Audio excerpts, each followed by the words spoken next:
I'm controlling the direction of the program and the presentation, so it's all down to me. Of course, we're all linking this very heavily with external data, so if I go into the results, for example, we could be taking an Okta data feed here, showing up to the minute or up to the second result. So I'm confident as a presenter to know that what I'm presenting is accurate and true. I'm interested in this match. I want to look and talk in detail more about what's going on here. So if I click on a team badge, I now have all the team's players available to me as little pictures. So in this case it's Arsenal. I might want to talk about how they're lining up and how they're going to play. So I just drag and drop the players into position. In this case I'm going to talk about their defensive lineup.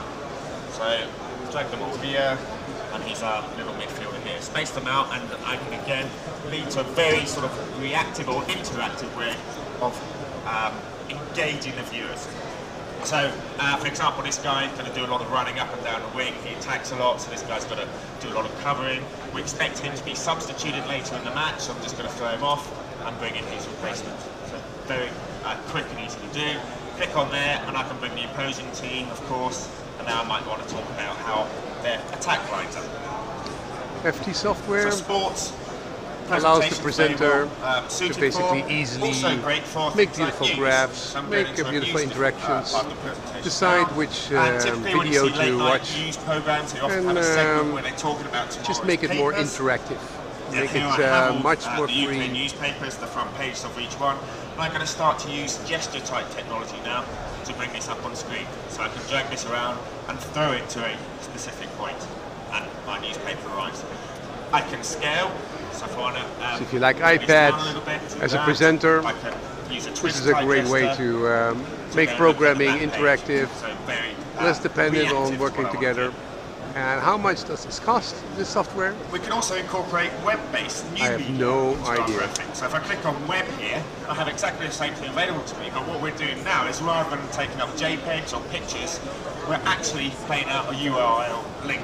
So this could be a live web page. This could be a live feed to a web page here. So if I just scroll that down. Can you click on a link? I can click on a link. We don't actually have an internet feed here, so I think that will go in over here shortly. So we're actually this has been scraped off and put on the server, but yeah, so we don't have all of it. Oh, it did go in there. You know, so I clicked on it that time, but I can scroll. So yeah, in the case if we did actually have a real internet connection, I could go and look at what's on a particular web page right now. Unfortunately, we don't have that in this show, but we have done demos where we can show it accordingly. So throw that down here.